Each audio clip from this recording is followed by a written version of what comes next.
है गाइस, जैसा कि आपको पता है हमारी टीजीटी मैथ्स की कंसेप्ट सीरीज चल रही है, जो कि second grade level exams math की, जो कि डी ट्रिपल एस भी हो सकती है, ईएमआरएस हो सकती है, और राजस्थान वाली सेकंड ग्रेड एग्जाम्स हो सकती है।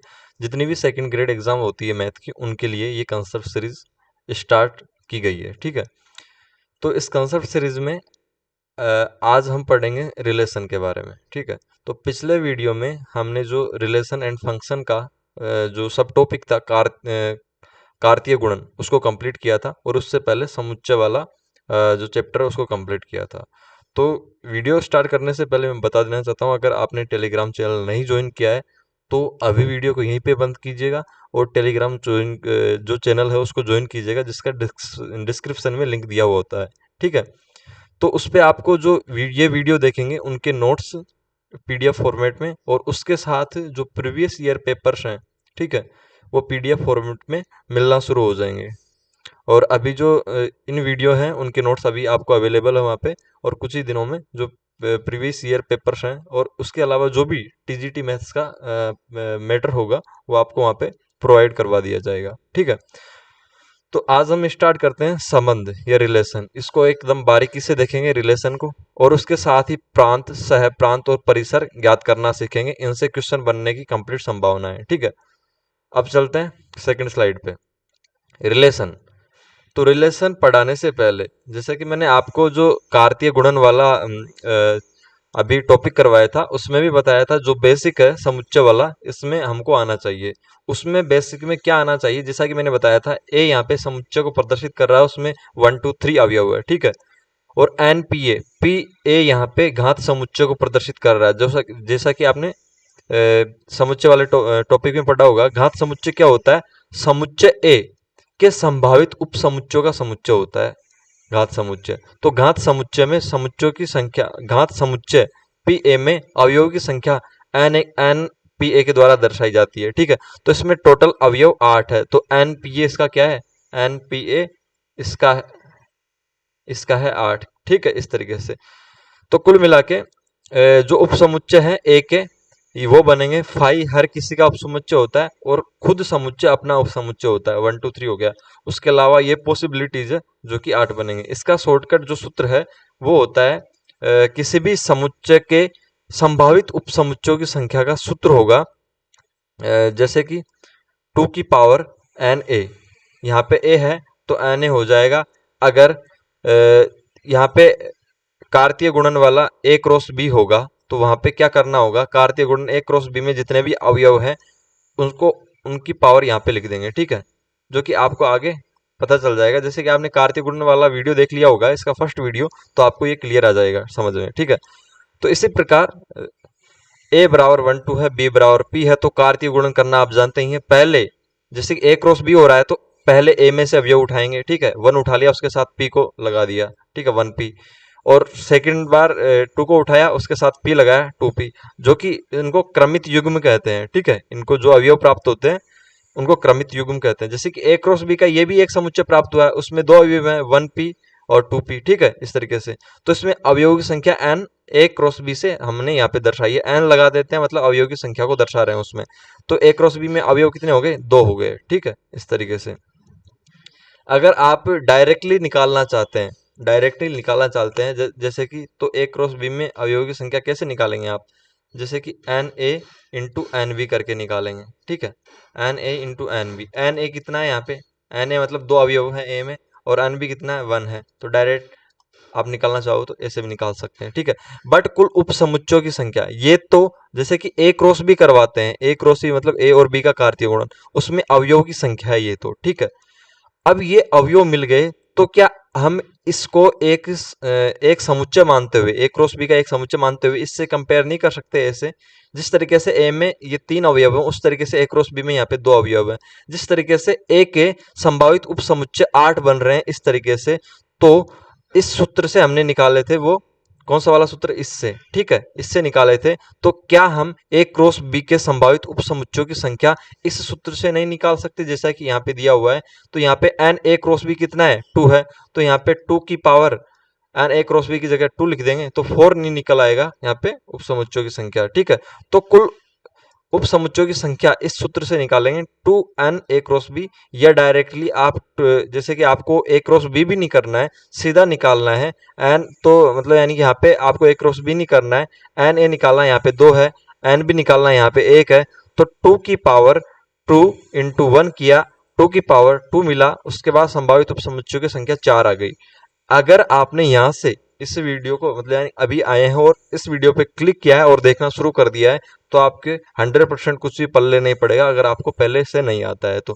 इसके लिए आपको क्या करना है, जो कंसेप्ट सीरीज चालू हुई है वहां से जो शुरुआती समुच्चय वाला जो टॉपिक है उसको कंप्लीट करते हुए उसके बाद में रिलेशन एंड फंक्शन पे आना है, ठीक है। अगर आप गलती से आ गए हैं तो पहले उनको देखिए। अब चलते हैं सेकंड स्लाइड पे।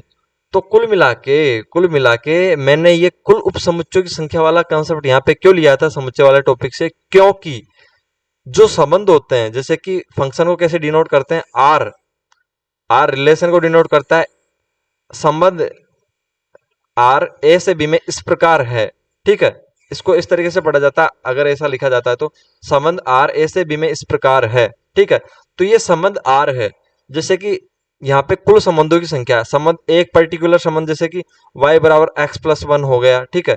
दूसरा संबंध लिख दिया हमने y बराबर एक्स स्क्वायर। इस तरीके से एक समुच्चय के लिए एक मतलब यानी कि दो समुच्चय ए से बी में, ठीक है, दो समुच्चय लिए जाते हैं, तो इन समुच्चय में जितने भी संभावित संबंध बन सकते हैं, जैसे कि एक्स प्लस वन बन गया, वाई बराबर एक्स स्क्वायर बन गया, वाई बराबर 2x बन गया, तो इतने मतलब यानी कितने भी संभावित संबंध बन जाए, तो उन सभी संबंध यानी कि एक तो ये संबंध हो गया, एक ये संबंध हो गया, एक ये संबंध हो गया, इस तरीके से जितने भी संबंध बनेंगे उनकी संख्या कितनी होगी, उनकी संख्या होगी कुल उपसमुच्चयों की संख्या। कुल उपसमुच्चयों की संख्या किसकी, जब ए क्रॉस बी मिलेगा तो उसके कुल उपसमुच्चयों की संख्या ही इसमें ए से बी में मतलब संबंधों की संख्या के बराबर होगी।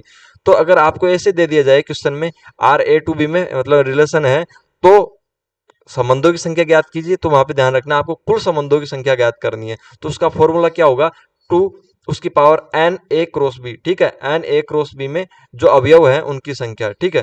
तो इस तरीके से निकाल सकते हैं, जैसे कि यहाँ पे ए क्रॉस बी दिया हुआ है, इसमें 1 और 2 मतलब दो अवयव है, कुल मिला के दो अवयव है, N A B, A cross B बराबर यहाँ पे कितने हैं, केवल दो अवयव हैं, ठीक है, दो अवयव हैं।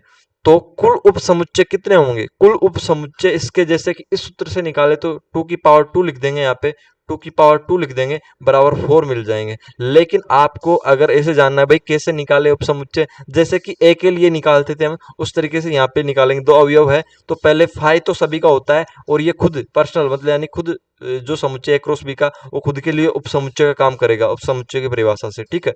ये वाला हमने समुच्चय वाले टॉपिक में पढ़ा है। तो एक ये समुच्चय, ये उपसमुच्चय हो गया खुद का, ठीक है।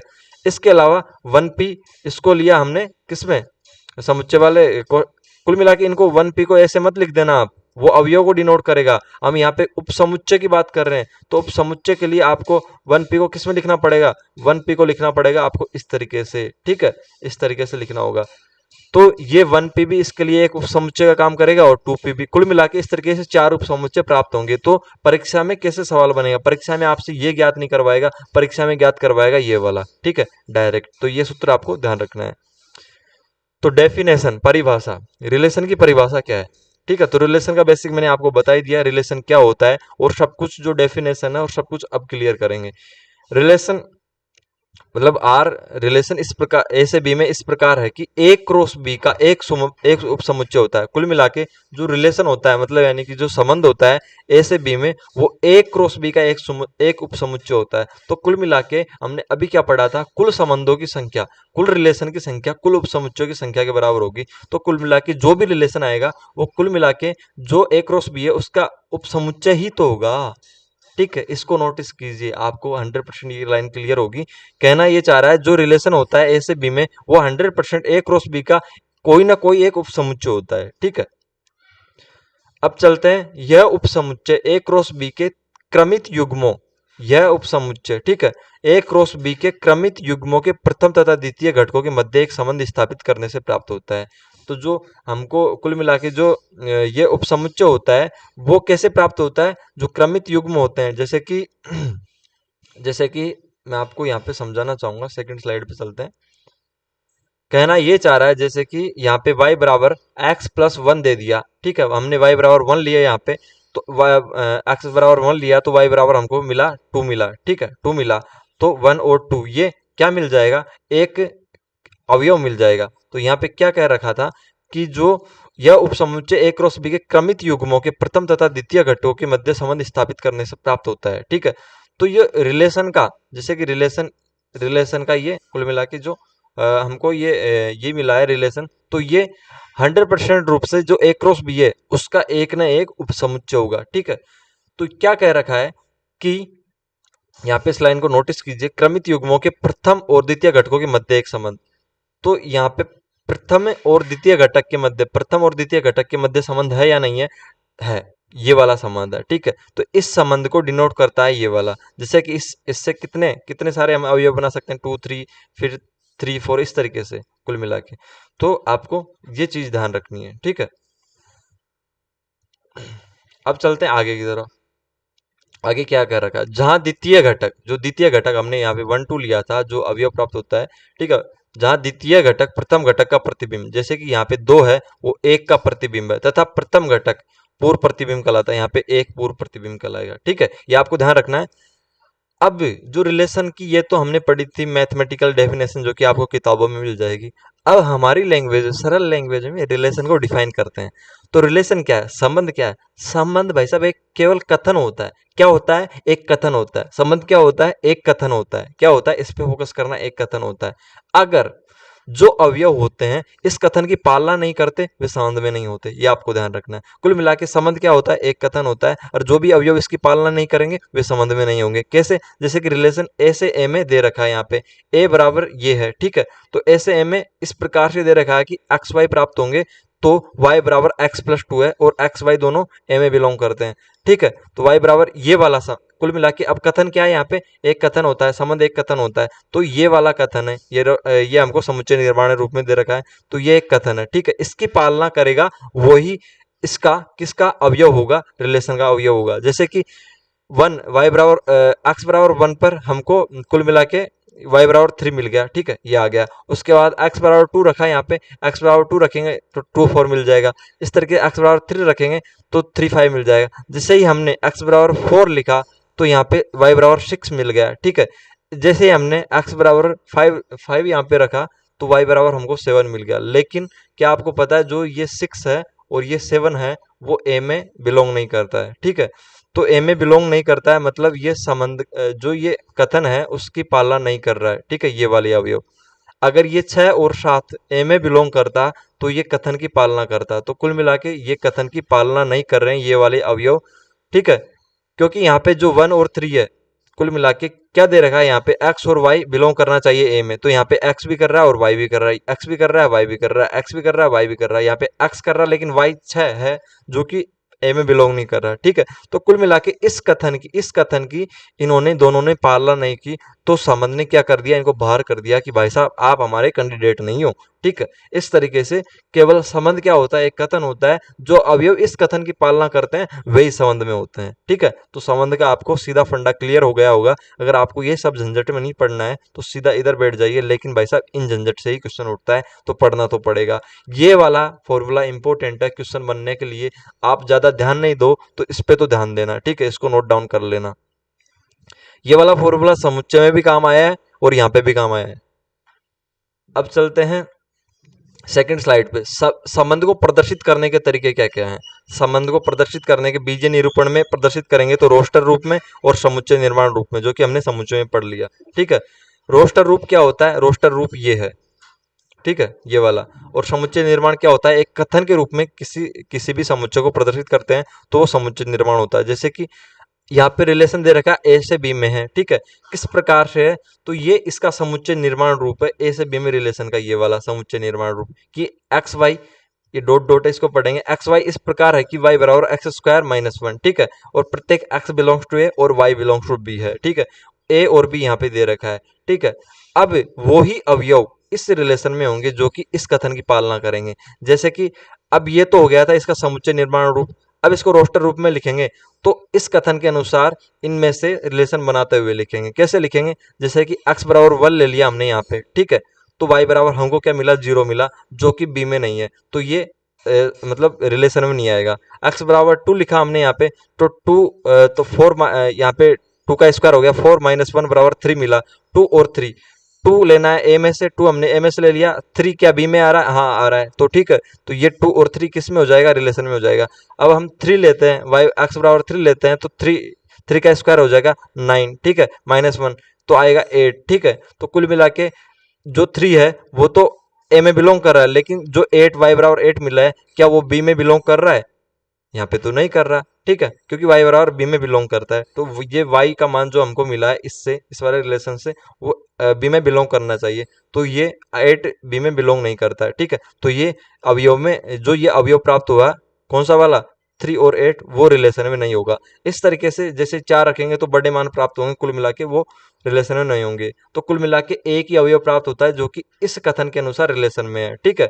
तो ये इसका रोस्टर रूप है, इस वाले इतने बड़े समुच्चय निर्माण के रूप में जो कथन लिखा हुआ है उसका रोस्टर रूप ये होगा। तो आपको 100% क्लियर हो गया होगा। अगर नहीं हुआ है तो वीडियो को यहीं पे पॉज कीजिए और उसके बाद नीचे जाइए कमेंट सेक्शन में अपना कमेंट टाइप कीजिए, कोई भी डाउट रहा है तो, ठीक है। चलते हैं अगली स्लाइड पे। जैसे कि हमने समुच्चय जो संबंध है उसको प्रदर्शित करने के तरीके के बारे में चर्चा की है, तो बीजीय निरूपण में तो 2 तरीके से लिखते हैं, रोस्टर और समुच्चय निर्माण में, लेकिन एक और तरीका है इसका लिखने का, तीर आरेख, ठीक है। तीर आरेख कब आप लिख सकते हैं, तीर आरेख भैया आप जब भी लिख सकते हैं जब आपके पास रोस्टर रूप प्राप्त हो जाए। आपके पास समुच्चय निर्माण है तो उसको पहले रोस्टर रूप में बदलिए, उसके बाद ही आप तीर आरेख लिख सकते हैं। कैसे, जैसे कि ऐसे, ये कौन सा रूप है, ये रोस्टर रूप है, ठीक है। अब आपको रोस्टर रूप से मैंने जो समुच्चय है वो ज्ञात करना तो बता दिया होगा, कैसे, जैसे कि मैंने पिछले वीडियो में बताया ये, जैसे कि ये जो क्रमित युग्म है उसमें पहला अवयव मतलब यानी कि जैसे ए क्रॉस बी हो रहा है तो पहला अवयव ए से आएगा, दूसरा बी से, तो यहाँ पे पहला ए से, ठीक है, दूसरा बी से, दूसरा बी से, ठीक है, ऐसे ही पहला ए से, दूसरा बी से, पहला ए से, दूसरा बी से, ठीक है, इस तरीके से पहला ए से, दूसरा बी से, ठीक है, इस तरीके से पहला ए से, दूसरा बी से, ठीक है, इस तरीके से पहला ए से, फिर दूसरा बी से। तो कुल मिला के जो ए वाले हैं उनको यहाँ पे लिख लीजिए 1 1। तो क्या लिखना है रोस्टर रूप में, आपको पता है कि अवयवों को रिपीट नहीं करते, 1 आ रहा है 1 आ रहा है, 2 बार आ गया तो एक बार ही लिखेंगे। इस तरीके से 2 आ गया 2 आ गया, 2 बार आ गया तो केवल एक बार लिखें, भले 1000 बार आ जाए 2, लेकिन एक बार ही लिखना होता है, ठीक है। इस तरीके से हमने यहाँ पे 2 लिख लिया। अब आगे चलते 3 आ गया, 3 लिख लिया, 3 रिपीट नहीं हो रहा, उसके बाद 4 आ गया, 4 लिख लिया। तो फर्स्ट वाले अवयव कुल मिला के समुच्चय ए हमको मिल गया, ठीक है। अब भी समुच्चय अगर हमको प्राप्त करना है तो पीछे पीछे वाले अवयव को, जैसे कि यहाँ पे बी, इसमें मतलब इस वाले अवयव में बी ये है, ठीक है, 2 यहाँ पे लिख दिया, उसके बाद 3 लिख दिया, उसके बाद ये 4 लिख दिया, उसके बाद ये 6 लिख दिया, ठीक है, उसके बाद ये 2 फिर से आ गया, नहीं लिखेंगे रिपीट हो रहा है, और ये 5 लिख दिया, ठीक है। इस तरीके से ए और बी हमको मिल गए। तो ए को एज इट इज यहाँ पे कहाँ पे लिखना है, जो ये प्राप्त हुए हैं। जो जैसे कभी कभी क्या होता है, शुरुआत में ए और बी दे देता है, उसके बाद रिलेशन दे देता है, ठीक है, उसके बाद आपको ए और बी लिखना होता है, तो आपको किस में से लिखना लिखना चाहिए, रिलेशन में से ए और बी निकाल के लिखना चाहिए, जो कि मैं आपको क्लियर करूंगा आगे क्यों लिखना चाहिए, ठीक है। जैसे ए और बी यहाँ से हमने ए एजीटी लिख दिया, बी एजीटी लिख दिया, इस तरीके से मतलब दीर्घ वृत्ताकार कुछ गोला बनाना है, 1 2 3 4 ए लिख दिया, फिर बी इस तरीके से लिख दिया, ठीक है। अब जो रिलेशन है उसको इस तरीके से बनाइए, 1 1 का 2 के साथ है, ठीक है, तो हमने 1 को 2 से मिला दिया, उसके बाद 1 का 3 के साथ भी है, हमने 1 को 3 से मिला दिया, ठीक है।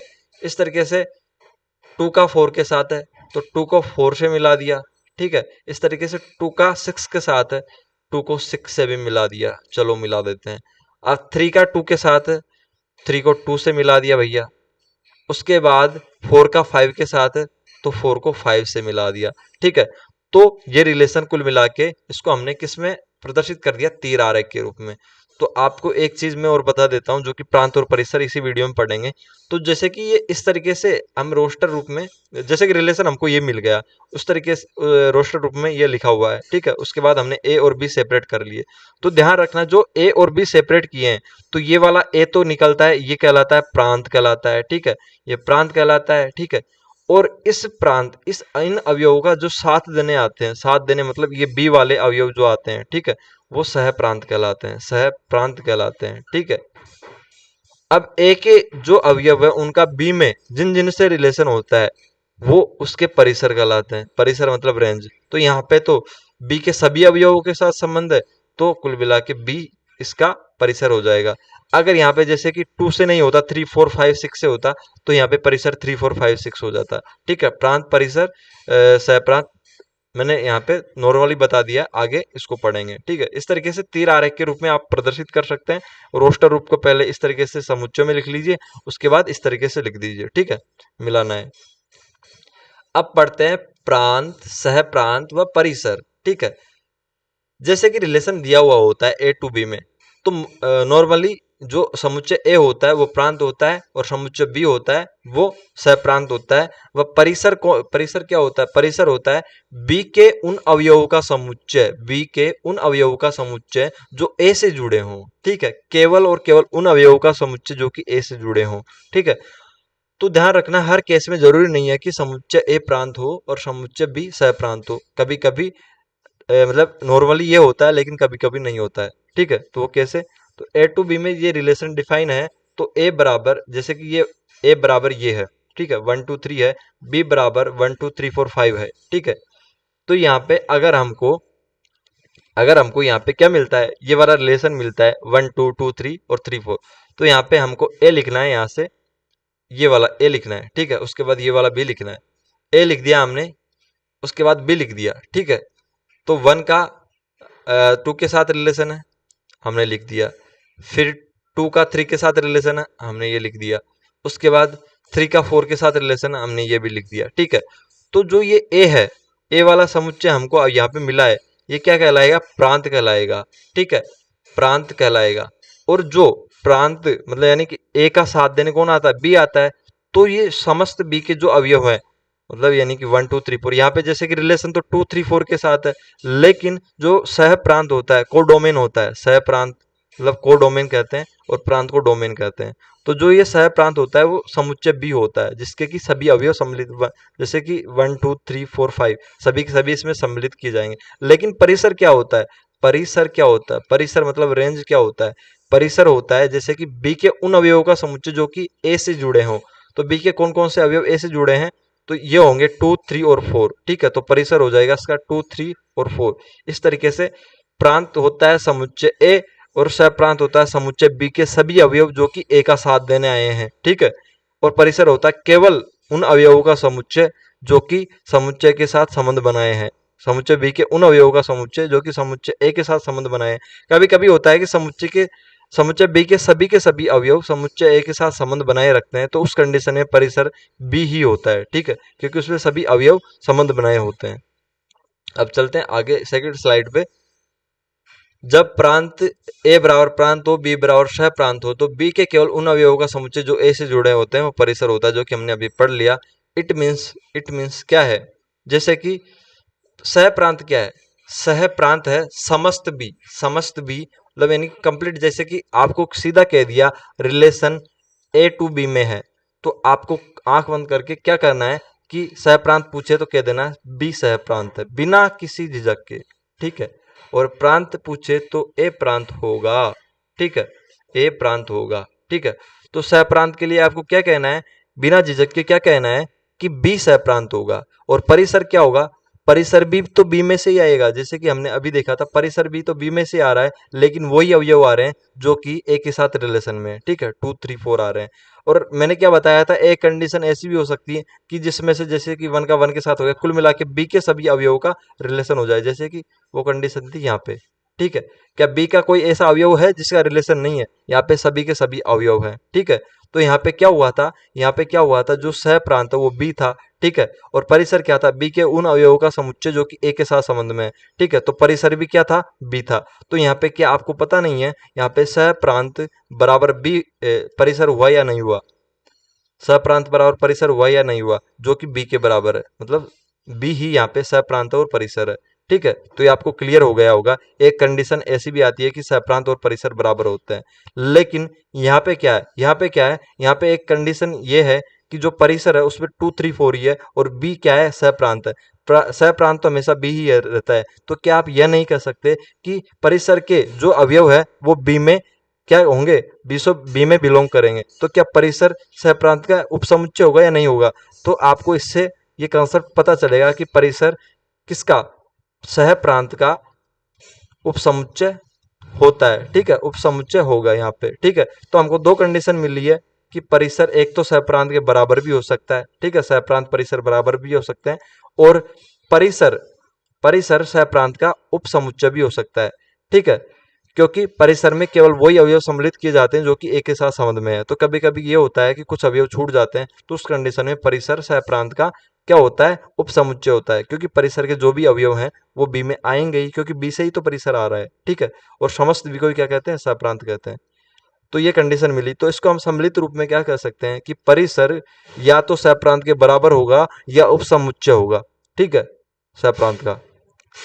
तो ये क्लियर हो गया होगा आपको, ये स्पेशल नोट है, इसको ध्यान रख लीजिएगा। ऑप्शन में दे देगा 4 ऑप्शन, जैसे कि परिसर सहप्रांत केवल उपसमुच्चय होता है, केवल बराबर होता है, और यह या उपसमुच्चय या बराबर होता है। ठीक है, तो ये वाला सही हो जाएगा। अब चलते हैं स्पेशल नोट पे, किसी जो कि मैंने आपको पहले ही पढ़ा दिया है। ये स्पेशल नोट का मतलब यही है, जैसे कि ये वाला कुल संबंधों की संख्या। ठीक है, ये वाला ये स्पेशल नोट, इसको यहाँ पे स्पेशल नोट के रूप में लिखा हुआ है। तो किसी समुच्चय ए से समुच्चय बी में संबंधों की कुल संख्या, संबंधों की कुल संख्या मतलब ए क्रॉस बी के सभी संभव उपसमुच्चयों की संख्या के बराबर होती है, जो कि मैंने आपको शुरुआत में बता दिया है।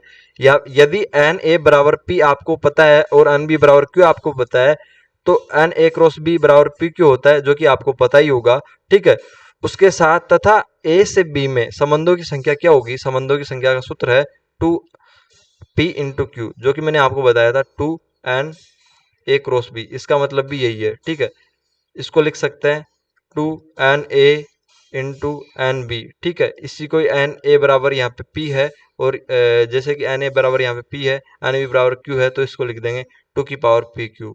ठीक है, तो संबंधों की संख्या क्या होती है, किसी भी जो कार्तीय गुणन से प्राप्त समुच्चय होता है उसके संभव उपसमुच्चयों की संख्या, जितने भी संबंध होंगे उनकी संख्या के बराबर होती है। ठीक है, इस तरीके से। इसी प्रकार अरिक्त संबंधों की संख्या, अरिक्त संबंधों की संख्या, जैसे कि संबंधों की संख्या तो क्या थी, 2p/pq, और अरिक्त संबंधों की संख्या क्या है, 2p/pq-1। ये कैसे, इसको समझते हैं इस उदाहरण से। जैसे ए बराबर 1 2 3 है, बी बराबर ए बी सी डी है। ठीक है, तो ए क्रॉस बी कैसे कैसे मिलेगा अपन को, ए क्रॉस बी, जैसे कि ये थोड़ा बड़ा हो जाएगा, थोड़ा समझा देते हैं। पहले ए का अवयव लेना है, 1 के साथ ए लिया, 1 के साथ फिर बी लिया, 1 के साथ फिर सी लिया, 1 के साथ फिर डी लिया, इसी तरीके से फिर 2 के साथ लेंगे, इस तरीके से 3 के साथ लेंगे। ठीक है, तो इस तरीके से एन ए क्रॉस बी मिलेगा। हमको ए क्रॉस बी में अवयवों की संख्या ज्ञात करनी है, तो सीधा फंडा क्या बताया था, यहाँ पे 3 अवयव, यहाँ पे 4 अवयव। ठीक है, तो एन ए गुणा एन बी तो करना होता है। ठीक है, तो एन ए बराबर क्या है, 3 है, क्योंकि 3 अवयव है। एन बी बराबर क्या है, 4 है, मतलब 4 अवयव है। तो कुल मिला के एन ए क्रॉस बी मतलब एन ए क्रॉस बी में जो ये अवयव आएंगे उनकी संख्या 12 होगी। ठीक है, तो एन ए क्रॉस बी हमको मिल गया। तो ए से बी में संबंधों की संख्या क्या होती है, उसका सूत्र है n a क्रॉस बी। ठीक है, तो सीधा आपको क्या करना होता है, अगर आपको मतलब संबंधों की संख्या डायरेक्ट ज्ञात करनी है, इस स्टेप से नहीं गुजरना है। ठीक है, इन दोनों से, तो आपको क्या करना है, यहाँ पे 2n a/n b कर दो। ठीक है, ठीक है, तो इससे क्या होगा, इससे आपको क्या करना होगा, 2 की पावर में एन ए मतलब सीधा यहाँ से उठा के 3 लिख दो, और यहाँ से उठा के 4 लिख दो। ठीक है, यहाँ से उठा के, तो 2 की घात 3 चौक 12 आ जाएगा। ठीक है, इस तरीके से जो संबंधों की संख्या होगी 2 की पावर 12 माइनस क्या आ जाएगी, 2 की पावर 12 आ जाएगी। ठीक है, तो 2 की पावर 12 किसके बराबर होता है, 2 की पावर 10 1024 के समथिंग होता है शायद। ठीक है, तो ये हो जाएगा 8402, फिर से 2 से मल्टीप्लाई करेंगे तो मिलेगा, ठीक है, 4096, कुल मिला के 4096 के बराबर प्राप्त होगा 2 की पावर 12। ठीक है, अरिक्त संबंधों की संख्या क्या है, ठीक है, इसी के बारे में चर्चा करते हैं। तो इससे पहले मैं आपको एक स्लाइड बता देना चाहता हूं, जिससे कि आपको एक क्लियर हो जाएगा। अरिक्त संबंधों की संख्या, जैसे कि मैंने बताया था, कुल उपसमुच्चय जब ए क्रॉस बी के कोई भी ए क्रॉस बी हो उनकी ज्ञात करते हैं, तो आपको पता है कि फाई सभी का उपसमुच्चय होता है, ठीक है, और वो खुद समुच्चय उसका उपसमुच्चय होता है। तो ये फाई सभी में आएगा, तो ये रिक्त है, रिक्त है, तो ये कौन सा संबंध होगा, ये रिक्त संबंध होगा, ठीक है। तो अरिक्त ज्ञात करना हो तो क्या करेंगे, रिक्त वाले संबंध को घटा देंगे। तो रिक्त वाला संबंध ए क्रॉस बी में कितना आता है, एक ही आता है, ठीक है। कितने ही बड़े ए क्रॉस बी को ले लो आप, उसमें केवल एक ही क्या आएगा, रिक्त संबंध आएगा, जो कि फाई होता है, ठीक है। क्योंकि फाई सभी का उपसमुच्चय होता है, इसलिए रिक्त संबंध भी एक ही बनेगा, फाई बनेगा, ठीक है, इस तरीके से। अब चलते हैं यहाँ पे, तो रिक्त अरिक्त संबंधों की संख्या ज्ञात करेंगे तो क्या करेंगे, रिक्त संबंधों की संख्या को घटा देंगे। तो रिक्त संबंधों की संख्या क्या होती है, हमेशा एक होती है। तो टू की पावर पी क्यू में से एक घटेगा, मतलब 4006 में से एक घटा देंगे तो 4095 मिल जाएगा। अब ये रिक्त अरिक्त का कंसेप्ट में आपका यहाँ पे क्लियर कर देता हूं। जैसे कि यहाँ पे मैं क्लियर करना चाहूंगा रिक्त अरिक्त का कंसेप्ट। रिक्त संबंध, रिलेशन, एंड अरिक्त, अरिक्त रिलेशन, ठीक है। जैसे कि ए बराबर यहाँ पे है, ए बराबर यहाँ पे है 1 2 3, ठीक है। बी बराबर यहाँ पे है 2 3 4, ठीक है, इस तरीके से। अब मैंने एक संबंध दे दिया आर बराबर एक्स वाई, आर बराबर एक्स वाई इस तरीके से है कि वाई बराबर एक्स स्क्वायर, ठीक है, इस तरीके से दे दिया मैंने। और एक्स बिलोंग्स टू ए और y बिलोंग्स टू b, इस तरीके से है, ठीक है। तो मेरे को ये रिलेशन मिलेगा, इसमें जब x बराबर 1 लिखूंगा तो y बराबर क्या मिलेगा, 1 मिलेगा। तो 1 1 पॉसिबल नहीं है, क्योंकि y बराबर y b में से आएगा, b में 1 नहीं है। तो फिर 2 लिखेंगे यहाँ पे, तो 2 बराबर यहाँ पे y बराबर 4 मिलेगा, तो y बराबर 4 इसमें है, तो कुल मिला के 2 4 मिल जाएगा, ठीक है, एक ये मिल गया। उसके बाद 3 लिखेंगे, 3 की पावर 2 बराबर 9 होता है, जो कि बी में नहीं है। कुल मिला के हमको ये मिल गया। तो कुल मिला के इसमें एक अवयव प्राप्त हुआ ना रिलेशन में, तो ये क्या हुआ, अरिक्त हुआ, मतलब इसमें रिक्त नहीं है, ये अरिक्त है। तो ये होगा अरिक्त रिलेशन, ठीक है, ये होगा अरिक्त रिलेशन। अब रिक्त क्या होगा, रिक्त क्या होगा भैया, थोड़ा पेन का कलर चेंज कर लेते हैं जिससे कि आपको सीधा सीधा हिट करे, ठीक है। अरिक्त क्या होगा, जैसे कि मैं दूसरा रिलेशन लिखता हूं, एक्स वाई इस प्रकार है कि y बराबर y बराबर y बराबर सीधा x+4, ठीक है, x+4, जहां पे x बिलोंग्स टू a और y बिलोंग्स टू b है, ठीक है, ये वाला है। अब इस रिलेशन के अनुसार अपन को मतलब रिलेशन को रोस्टर रूप में लिखना है। इसको a में से 1 लेते हैं, a में से 1 लेंगे, ठीक है, x बराबर 1 लेंगे, ठीक है। तो 1 के साथ हमको क्या मिलेगा, 1 के साथ हमको क्या मिलेगा, 1 लिखेंगे तो y बराबर यहाँ पे y बराबर यहाँ पे थोड़ा साइड में कर लेते हैं, y बराबर x+4 से 1 लेंगे तो यहाँ पे 4 जुड़ेगा तो y बराबर हमको 5 मिलेगा, ठीक है। तो 5 क्या b में है, एग्जिस्ट नहीं करता। फिर 2 लेंगे, तो 2 लेंगे यहाँ पे, तो कुल मिला के y बराबर हमको फिर से क्या मिलेगा, 2 लेंगे तो क्या मिलेगा हमको 6 मिलेगा। फिर 3 लेंगे तो फिर हमको 7 मिलेगा। तो 5 6 और 7 क्या बी में बिलोंग करते हैं, आप कहेंगे भाई साहब बिल्कुल भी नहीं करते, 5 6 और 7 का बी से लेना देना ही नहीं है। तो क्या कोई भी एक ऐसा अवयव प्राप्त हो रहा है जो कि इस संबंध में आएगा, ठीक है। तो आप कहेंगे भाई साहब कोई भी एक ऐसा अवयव प्राप्त नहीं हो रहा है जो इस संबंध में आएगा, तो ये संबंध क्या होगा, इसमें कोई भी अवयव नहीं आएगा, मतलब ये रिक्त संबंध होगा। तो कुल मिला के जो रिक्त संबंध होता है वो एक पॉसिबल होता है, ठीक है, किसी भी समुच्चय के लिए। तो कुल मिला के ये होता है रिक्त संबंध। तो रिक्त संबंध को उपसमुच्चयों की संख्या और मतलब ए से बी में जो रिलेशन होता है वो मैंने आपको बताया था। कुल मिला के जो रिलेशन होता है वो जितने मतलब रिलेशन एक की बात नहीं कर रहा, मतलब कितने भी रिलेशन पॉसिबल होंगे। अब जैसे कि आप कहेंगे जैसे कि सर यहाँ पे आपने क्या कर दिया, x+4 कर दिया, मैं y बराबर x+6 ले लूंगा तो वापस से रिक्त रिक्त संबंध प्राप्त हो गया, तो ये तो दो रिक्त संबंध हो गए। अब गलत है, मैं कैटेगरी की बात कर रहा हूँ, कैटेगरी की। रिक्त कैटेगरी एक बार ही तो मिलेगी, ठीक है। जो जितने भी रिक्त संबंध आएंगे वो इस कैटेगरी में आ जाएंगे 5 में, ठीक है। तो वो इस कैटेगरी में आ जाएंगे, ठीक है, यहाँ पे। तो कुल मिला के आपको ज़्यादा माइंड पे लोड नहीं लेना है, इतना भारी कंसेप्ट नहीं आएगा। सीधा आपको क्या ध्यान रखना है, ए क्रॉस बी में, ए से बी में जितने भी संबंध होंगे वो किसके बराबर होंगे, ए क्रॉस बी में उपसमुच्चयों की संख्या के बराबर होंगे। ए क्रॉस बी में जितने भी उपसमुच्चय पॉसिबल होंगे उनकी संख्या के बराबर होंगे। और उपसमुच्चयों की संख्या का क्या सूत्र है, 2n ए क्रॉस बी। ठीक है, इस तरीके से। तो कुल मिला के रिक्त अरिक्त रिलेशन का आपको कंसेप्ट क्लियर कर दिया होगा। आप ऐसा मत सोचना कि जैसे कि अरिक्त रिलेशन तो हम हजारों बना देंगे। भाई साहब कैटेगरी तो एक ही होगी जो कि फाई डिनोट करता है, सभी को फाई लेके चलेगा। ठीक है, तो कुल मिला के अरिक्त जो वो रिक्त है, रिक्त रिलेशन कितना पॉसिबल होगा, केवल एक पॉसिबल होगा। ठीक है, तो रिक्त रिलेशन की कैटेगरी एक पॉसिबल होगी। तो जब आपको अरिक्त संबंधों की संख्या ज्ञात करवानी है, मतलब ज्ञात करवा रहा है एग्जामिनर, तो आप 2 की पावर पी क्यू से निकाल के एक घटा दीजिएगा। अब चलते हैं प्रांत सह प्रांत और परिसर पहचानने का फंडा। ठीक है, जैसे कि ये सवाल दे रखा है यहाँ पे, आर टू आर में इस प्रकार फलन परिभाषित है कि वाई बराबर ये। ठीक है, इस तरीके से। तो क्या आपको पता है यहाँ पे जो ये रिलेशन दे रखा है उसमें हम आर से मतलब मान लेते हैं जैसे कि वाई बराबर 2x+3। जैसे कि अगर मैं आपको डायरेक्टली बताना चाहूँ तो आप इसमें सीधा प्रांत मानिएगा इसको, आर को, और परिसर वो सह प्रांत मानिएगा इसको।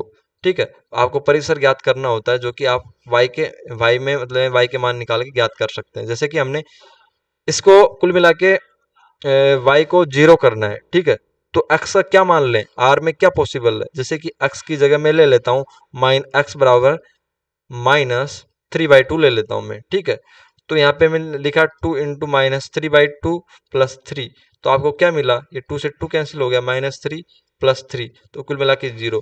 तो इस तरीके से ये 0 प्राप्त हो गया। हमको 1 बनाना है, मतलब यहाँ पे 1 लेके आना है, तो यहाँ पे हम क्या लेके आए, यहाँ पे हमको -2 लेके आना है।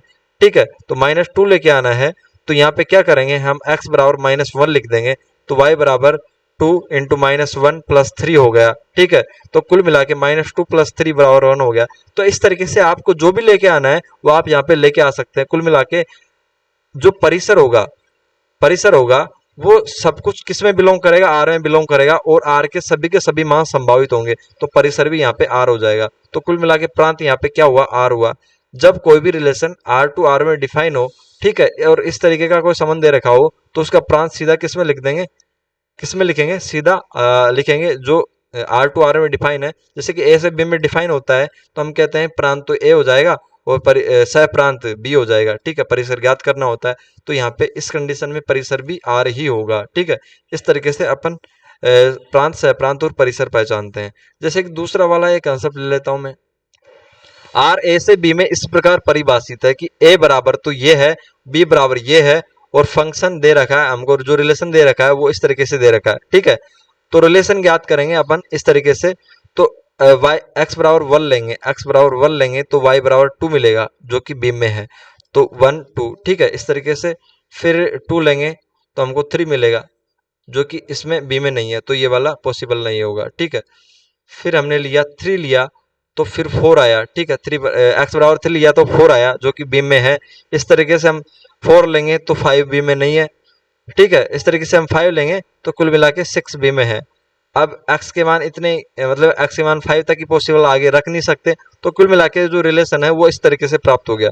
फिर अब आपको लिखना है ए लिखना है। अब आपको अब मिलेगा आपको यहाँ से ए, अगर आप यहाँ से निकालना चाहोगे, एक तो ये ए दे रखा है, ठीक है, और एक ये रिलेशन से ए निकालेंगे अपन। ठीक है, ए के अवयव निकालेंगे तो 1 3 और 5 मिलेगा, और रिलेशन से अगर हम बी के अवयव निकालेंगे तो यहाँ पे मिलेगा आपको 2 4 और 6। ठीक है, इस तरीके से अगर आपको रोस्टर रूप में दिया हुआ होता है तो इस तरीके से आप निकाल सकते हैं। ठीक है, इस तरीके से सीधा निकाल सकते हैं, तो ये तो कहलाएगा यहाँ पे प्रांत। ठीक है, और जो प्रांत से संबंधित अवयव है वो परिसर कहलाते हैं। तो बी के ये अवयव हैं जो 2 4 6 वो ए से संबंधित है, तो ये सीधा परिसर कहलाएंगे। ठीक है, और फिर आपसे पूछा जाए तो सह प्रांत कहाँ पे गया, तो भाई साहब जो टोटल बी होता है, कंप्लीट बी, वो सह प्रांत कहलाता है, सह प्रांत कहलाता है। ठीक है, इस तरीके से।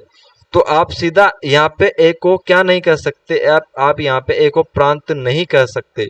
ठीक है, इस तरीके से आप यहाँ पे प्रांत नहीं कह सकते।